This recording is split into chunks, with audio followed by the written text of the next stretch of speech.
Shalom à toi et bienvenue dans cet épisode numéro 2 du podcast La vérité si je vends, le podcast où tout simplement on parle de vente sans bullshit, B2B, B2C, peu importe si la vente est un sujet qui te donne envie, qui te concerne, qui t'intéresse, tu es au bon endroit.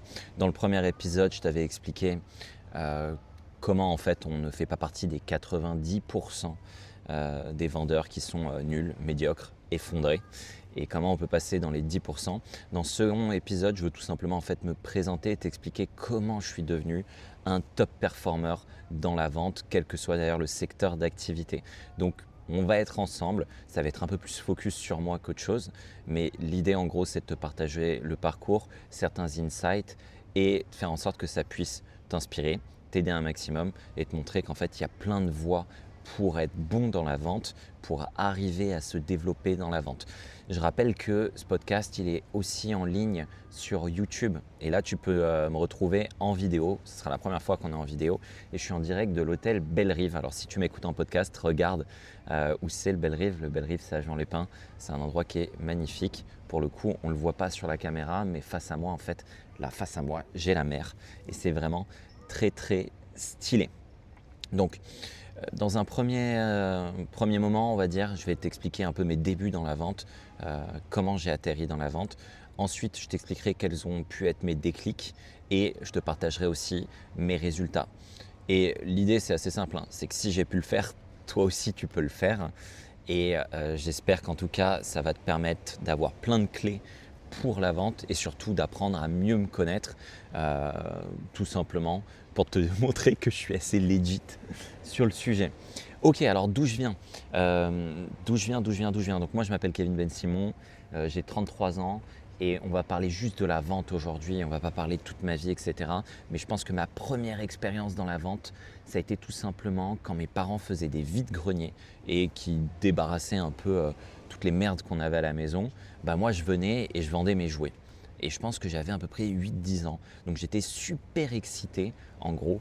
Et je venais et je me souviens que j'avais même mes cartes Pokémon, je faisais des emballages maison pour les revendre. Et ça me donnait trop envie. Et c'est comme ça que j'ai été en contact avec la vente. Je te partage cette expérience, pas pour te dire que j'ai appris plein de choses dans la vente à ce moment-là, mais ça m'a permis d'avoir un truc super important. C'est que j'ai toujours du coup considéré la vente comme un jeu et pas comme quelque chose qui était un enjeu en réalité. Et ça fait vraiment la diff. Pour moi, c'était marrant de vendre, c'était marrant d'essayer de négocier et de faire un peu d'argent. Ça, c'est ma première expérience qui m'a vraiment connecté à la vente et je pense qu'il m'a finalement appris énormément de choses sur cette partie mentale, mindset. La vente, c'est du jeu, c'est du jeu, c'est du jeu. Si tu te mets dans l'enjeu, tu es dans la merde. Sans parties que tu vas jouer, on va dire, sans appels que tu vas faire, il y a 80% tu vas les perdre. Donc en fait, c'est un jeu où tu es perdant si tu te mets tout le temps dans l'enjeu de il faut que je vende, il faut que je vende, il faut que je vende. À la vôtre, je suis en train de boire aussi un cappuccino formidable pour le coup. Donc ça, c'était ma première expérience. Je dirais que la seconde expérience, ça n'a pas été une expérience où j'étais moi-même connecté à la vente, mais c'était en fait mon père. Mon père, c'est un excellent vendeur, il a toujours travaillé à son compte et je me souviens qu'il partait le matin faire un rendez-vous et puis il revenait avec des espèces ou des chèques et il me disait qu'il avait explosé le truc ou la personne et je me disais putain mais c'est trop cool. Et je me souviens de photos où j'ai des photos avec des billets en francs qui sont assez exceptionnels, où je m'amuse et je me jette dedans et ça m'a vraiment aussi donné le goût de la vente c'est trop bien, ça procure des émotions, tu te lèves le matin, tu n'as pas de résultat et tu arrives le midi, t'en as quoi. Et ça aussi, ça m'a connecté à cette idée d'être compétitif, d'être dans le jeu, de s'amuser et d'avoir un résultat très direct au vu d'une action que toi tu vas mener. L'autre point qui était très cool, c'est que je me souviens quand j'allais aussi faire des foot avec mon père, parfois il me disait « Ah, j'ai un rendez-vous là avec un client, il faut que j'aille le voir, j'ai une véranda à lui vendre ou un truc comme ça, parce que mon père a une société de bâtiment. » Et je me souviens qu'il arrivait en clientèle avec moi et on était en tenue de foot. Et là, pareil, je me suis dit « Putain, il y a encore un sujet en fait dans la posture qui est plus puissante que comment tu es habillé finalement, même si c'est important la manière dont vous vous habillez, tout ce qui touche à la persuasion, le look que vous allez avoir, ça peut déjà en fait conditionner la vente. Mais je voyais qu'en fait son énergie, sa posture, son talent et sa confiance faisaient qu'au final, ça le faisait quoi. Et là, pareil, ça m'a permis aussi de comprendre quelques clés dans la vente qui m'ont suivi ensuite derrière sur toutes mes réelles expériences de vente. Et je pense qu'en fait, ça a été vraiment cette clé d'être dans le jeu, cette clé d'être peu importe comment tu vas, ce qui compte, c'est ton énergie. En réalité, j'étais déjà devenu un bon vendeur sans même savoir vendre. Parce que je vous rappelle que la vente, si vous ne le savez pas, si vous le savez en fait, c'est essentiellement un sujet quand même psychologique, de mindset, d'énergie. Il y a bien sûr des sujets techniques, surtout quand on rentre en B2B, vente complexe, avec beaucoup d'interlocuteurs. Mais en B2C, c'est vraiment un sujet de posture, etc. Donc ça, c'était vraiment mes premières petites expériences et comment j'ai pu rentrer dans le monde de la vente. Ensuite, j'ai eu des expériences, on va dire, plus probantes. Je me suis retrouvé à vendre tout simplement des encarts publicitaires pour des magazines de musique. C'était vraiment une galère, je m'en souviens. C'était très très dur, mais c'était un des jobs les plus formateurs parce que tu appelles, tu fais du cold calling à des gens qui ne te connaissent pas, qui ne t'attendent pas et qui n'ont rien à foutre de ton service. Donc là, ça aussi, c'était puissant. Et ça m'a permis aussi de me rendre compte que tu peux être un très bon vendeur avec un bon script, mais en fait, si tu n'as pas le bon produit, si tu ne t'adresses pas aux bonnes personnes et que tu n'es pas vu comme une solution à leurs problèmes, tu vas galérer en réalité. Et parfois, tu vas faire une étincelle, mais en fait, c'est un vol quoi, en réalité. Donc, j'avais fait une vente dans cette expérience en stage pour le magazine Nouvelle Vague, qui était dans le sud. Mais c'était vraiment très dur, mais ça m'avait permis par contre d'apprendre à faire du cold calling en volume et de travailler des scripts avec des arbres où en gros les personnes te répondent oui, non, en fonction de ça, tu leur réponds des choses. C'était très scripté. J'ai eu une autre expérience dans la vente en stagiaire où j'étais vendeur en fait chez Diesel pour le coup. Là, super intéressant parce que c'était de la vente très directe, donc j'ai fait beaucoup de ventes. Alors parfois les gens se disent que vendeur en magasin, c'est pas vendeur. C'est totalement faux. C'est totalement faux. Un vendeur chez Diesel ou Levi's, c'est pas juste trouver des tailles et encaisser à la fin. C'est conseiller le client, comprendre son besoin et c'est surtout un truc qui est top que j'ai appris à faire. C'est de la vente additionnelle. Je me souviens que ma boss, je crois, elle s'appelait Nathalie, que j'aimais pas trop, mais elle était quand même forte. Elle me prenait la tête pour tout le temps aller chercher une vente additionnelle. La personne voulait un jean, ok très bien, on savait qu'on allait lui vendre. Comment on fait pour lui vendre un truc en plus? Une paire de boots, un t-shirt, une ceinture. Tout ça me faisait travailler justement mon approche pour que je fasse essayer aux gens des choses et qu'on arrive à vendre ces petits 50 € de plus, 100 €, 200 € de plus qui font qu'à la fin du mois, on a fait un mois exceptionnel et meilleur que ce qui était prévu. Donc franchement, je la remercie, même si elle m'a cassé les couilles en réalité. Je la remercie parce que j'ai appris pas mal de choses avec elle. Bon, je reprends un coup de cappuccino là. Donc ça, c'était vraiment incroyable. Donc c'était des expériences de stage. Et puis après, j'ai fait aussi un truc assez drôle. C'est que j'ai vendu des parfums en porte-à-porte, tout simplement. Donc je travaillais pour une boîte, c'était un MLM, mais moi je n'étais pas du tout intéressé par le MLM, je voulais juste vendre les produits. Le mec n'a rien compris. Et en gros, je vendais des parfums et des cosmétiques en porte-à-porte. C'était des reproductions de synthèse de parfums très connus. Et là, pareil, super école, parce qu'en fait, tu tapes à la porte des gens et c'est le seul moyen en fait de faire de l'argent. Tu te présentes, ils ne te connaissent pas, ils ne savent pas ce que tu veux, ils sont super méfiants, tu es devant chez eux. Donc niveau confiance, c'est pas facile. En plus, tu viens avec des produits sans brand, sans marque. Mais là, pareil, super expérience. Au passage, si tu le connais, celui qui m'avait fait rentrer dedans, c'était Christopher Wangen, parce qu'on était à l'IUT ensemble. Et c'est lui qui m'avait fait rentrer dans ce système-là avec un de ses amis qui s'appelait Emmanuel Galliano. Et c'était vraiment une bonne expérience. J'avais fait pas mal de sous. Et ça m'avait permis de vendre. J'avais aussi fait des marchés avec ces produits-là. Et c'était top, quoi. C'était vraiment top et ça me permettait de faire beaucoup d'argent. Par contre, côté MLM, absolument rien. J'avais recruté une personne, je crois. Et ça avait vaguement fonctionné. Mais c'était très très cool. J'oublie une expérience qui était quand même probante quand j'étais petit. J'étais dans une école catholique pour le coup, parce que c'était la meilleure école d'où j'étais, à Jean-les-Pins, Saint-Philippe-Néry. D'ailleurs, je suis pas très loin de cette école là actuellement pendant que je tourne. Et on faisait un truc aussi qui m'a pas mal poussé en fait à sortir de ma zone de confort, qui était tout simplement une espèce de quête en gros, où tu as une espèce de boîte jaune, tu vas taper aux portes et tu essayes de récupérer de l'argent pour des associations.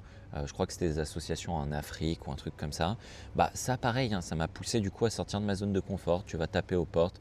C'est un peu ce que les enfants font quand ils vont demander des bonbons à Halloween. Bah, moi j'ai vécu ça, c'était une fois ou deux fois par an, tous les ans. Et c'était vachement, vachement chouette pour le coup. Mm. Une fois que je t'ai parlé de mes petites expériences qui m'avaient pas mal formé mentalement, après il y en a eu d'autres, hein. J'ai été sales chez Microsoft où je vendais en fait en B2B du consulting. Et là on parle de produits, enfin de services qui allaient de 200 000 euros à plusieurs dizaines de millions d'euros. Mon record ça a été 22 millions d'euros pour le coup, pour une énorme compagnie d'assurance que tu dois connaître certainement, mais que je ne citerai pas. Et là c'était vraiment une première expérience B2B, on va dire plus complexe que Nouvelle Vague, là avec mes encarts publicitaires, où on était sur de la vente complexe, avec du multi-interlocuteur, beaucoup de rendez-vous, des cahiers des charges très précis, des dynamiques dans les boîtes très différentes, entre les dynamiques personnelles des interlocuteurs que tu as, les dynamiques de la boîte elle-même, tout ce qui va toucher ben, aux intérêts perso et pro qui ne sont pas forcément les mêmes parfois. Et ça a été aussi une super école parce que du coup je travaillais pour une boîte très connue, mais je devais vendre à des personnes qui n'étaient pas habituées à travailler avec Microsoft, ce qu'on appelle les métiers. Donc les métiers c'est quoi? C'est la comptabilité, le marketing, les sales, et on leur vendait des services Microsoft, alors que ils étaient habitués à voir Microsoft comme ceux qui donnaient en fait la suite Office et basta quoi. Donc super intéressant. Et j'ai eu ce deal formidable de 22 millions d'euros. Alors attention, hein, je ne l'ai pas closé seul, et d'ailleurs je ne pourrais même pas dire que j'étais sur le closing à la fin, mais c'est moi qui ai fait le setting. J'avais une liste de centaines de personnes à appeler. Il y avait une personne tout en haut qui s'appelait Patrick Penroux, je me souviens, et je m'étais dit, comme dans À la recherche du bonheur avec Will Smith, moi j'ai pas le time, il faut que j'appelle et que j'ai du résultat. Donc j'ai appelé le gars qui est tout en haut de la liste. Et je me souviens le jour où il a décroché. Oh là là, j'étais là en mode putain, mais pourquoi il décroche lui? Pourquoi il décroche? Et j'avais fait une voix. J'étais là genre oui bonjour, c'est Kevin Ben Simon de Microsoft. Le mec détestait Microsoft. Il m'en avait mis plein la gueule. Et au final, j'avais set-up un rendez-vous, puis un deuxième, puis un troisième. À chaque rendez-vous, il y avait plus de personnes de son entreprise et de la nôtre qui étaient là. Et à la fin, bah, on a set-up un méga deal. Et je sais que si j'avais pas fait cet appel-là, bah, il ne serait jamais rien passé.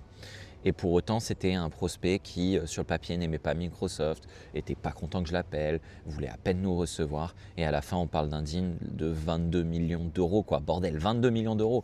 Applaudissez-moi, applaudissez-moi. Moi, je m'applaudis tout seul, hein. Je passe dans le temps, mais je m'applaudis tout seul. J'étais grave fier. Ça a été d'ailleurs, je pense, un de mes seuls faits d'armes à Microsoft. J'ai fait aussi des proof of concept et rien d'autre, en réalité.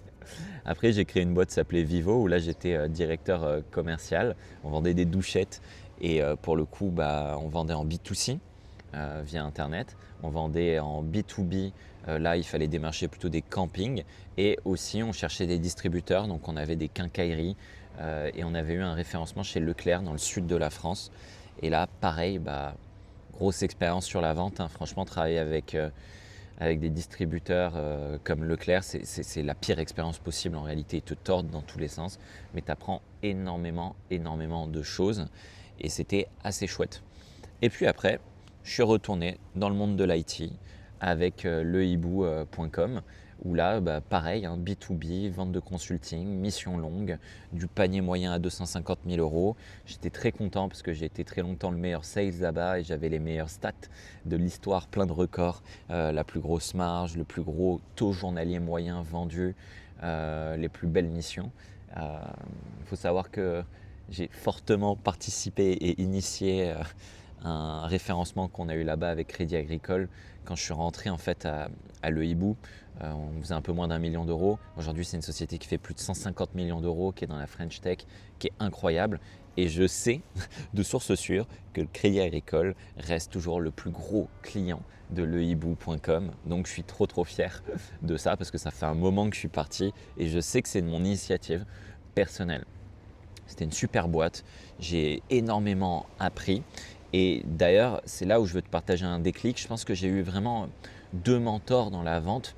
Un, ça a été mon père, mais ça a été un mentor qui était passif en le voyant, l'écoutant, le regardant.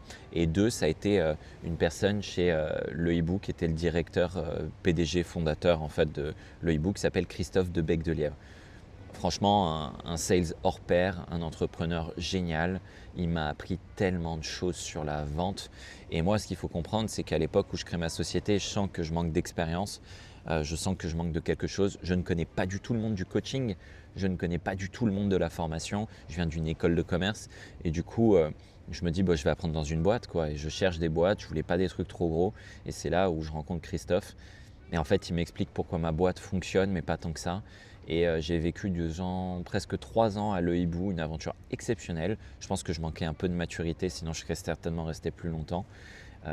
Mais il m'a appris énormément. Tout ça pour te dire que les expériences B2B sont des expériences qui sont quand même très probantes pour devenir très bon en vente parce que tu vas apprendre la vente complexe, multi-interlocuteur avec un vrai niveau d'attente côté client et tu vas apprendre la négociation. Et même si en fait tu es amené à juste faire du closing B2C, quand tu as ce bagage-là, ça fait vraiment la différence en réalité. Ça te donne beaucoup plus de culture sur le métier et beaucoup plus d'armes. L'autre sujet, c'est que si tu n'as pas un mentor, si tu n'as pas quelqu'un à un moment donné qui te montre la lumière, tu vas être quand même limité. Moi, j'ai eu la chance d'en avoir 2 qui étaient exceptionnels. Et du coup, ça m'a beaucoup aidé. Donc ça a été vraiment des déclics, ces expériences B2B et Christophe de Bec de Lièvre, qui est le CEO du coup de lehibou.com. Je crois que d'ailleurs il est plus je crois qu'il est plus CEO, je crois qu'il est juste président ou quelque chose comme ça de la boîte. Je t'invite à regarder, c'est une super success story en France en tout cas. Et ensuite j'ai quitté Le Hibou et je me suis lancé à mon compte où j'ai vendu de la formation, du coaching, du consulting, des séminaires à travers Vision. On organisait des séminaires un peu partout dans le monde. Donc là, ça m'a permis d'être plus dans le mode closing B2C et c'était aussi génial. Donc j'ai vendu beaucoup de mes produits. Il faut savoir que quand tu vends tes produits, c'est quand même vraiment plus simple pour le coup que quand tu vends le produit des autres parce que tu incarnes quelque chose auprès du client. Et ça, c'était vraiment chouette. Et c'est ce qui m'a permis de coacher aussi énormément de personnes et de devenir VP of Sales d'une boîte qui s'appelle Closers Group, qui était, je pense, qui est toujours la plus grosse boîte de closing en France actuellement. Donc en gros, je manageais les équipes. À l'époque, il y avait chez Closers Group Yomi Denzel, Oussama Ammar, Christopher Wangen, By Steve et tant d'autres que j'ai plus en tête. Et ça faisait quand même des teams de plus de 100 personnes. Je crois qu'il y en avait 120. Donc c'était pas facile pour le coup, parce que là, c'est pas comme en B2B, le niveau il est beaucoup plus bas. Tu as des gens qui viennent un peu de partout dans le monde du closing, avec des niveaux très différents, des histoires très différentes, un mindset très différent, des charges de travail possibles très différentes, et c'était clairement beaucoup plus challengeant en termes d'accompagnement et de coaching en tout cas, que quand je manageais des équipes par exemple à lehibou.com, où tu as des gens qui ont un cerveau bien mieux fait, qui savent exactement ce que c'est le travail, qui viennent d'un sérail déjà un peu plus élevé. Alors je ne dis pas ça avec condescendance, mais c'est la réalité. Et, mais ça m'a permis quand même d'apprendre à me mettre au niveau, de comprendre un peu quels étaient les rouages de ces business-là et de parfaire mon expérience, tout simplement. Donc voilà en gros toutes les expériences ventes que j'ai pu avoir. Et puis on a eu une dernière. Pour le coup, je remercie David Broman parce que maintenant je fais de la vente pure chez David Broman et Broman & Co, où je vends en fait de l'immobilier neuf. Et ça m'a permis de me reconnecter vraiment à cette énergie de vente et pas juste vendre mes propres produits. Où là, tout simplement, je vends en B2C les projets les plus importants d'une vie, à savoir acheter un appartement, une maison. On est sur des ventes en moyenne à 250 000 euros, ça va jusqu'à plus d'1 million d'euros. J'ai closé pour presque 6 millions d'euros. Et pareil, ça m'a permis de mettre en avant mes compétences dans la vente, dans le closing, sachant qu'on fait tout online. Ça ressemblait vraiment à du closing comme on peut l'avoir en B2C quand on vend des programmes, mais au lieu de vendre des programmes à 3000 balles ou 10 000 balles, là tu vends des produits un peu plus chers et c'est dans du neuf, donc tu vends sur plan. Pareil, expérience exceptionnelle que je continue à faire en parallèle de mes activités de coaching qui me permettent aussi, je pense, d'avoir du coup un profil assez unique sur le marché parce que je pense avoir à peu près tout vendu en B2C, en B2B, du service, du produit, des produits à 50 € jusqu'à des produits à plusieurs millions d'euros. Et c'est ce qui fait que je pense que j'ai une approche globale, complète du marché et qui me permet d'accompagner n'importe quel type d'entrepreneur ou n'importe quel type de personne qui souhaite parfaire ses compétences dans la vente. Il y a des personnes sur le marché qui sont très bonnes pour apprendre le closing, mais qui en fait n'ont fait que ça. Et du coup, je trouve qu'il leur manque un bagage qui fait que parfois c'est un peu limitant en réalité.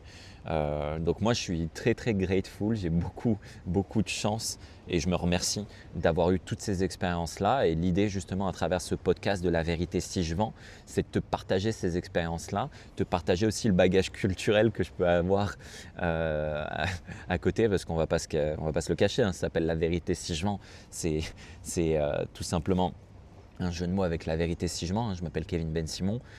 J'avais envie aussi de te partager des choses culturellement dans la culture juive qui peuvent t'aider à devenir un meilleur vendeur, un meilleur sales, sans pour autant te convertir. C'est pas du tout le but. Donc maintenant, tu en sais vraiment beaucoup plus sur moi, en tout cas sur la partie vente. Pour le coup.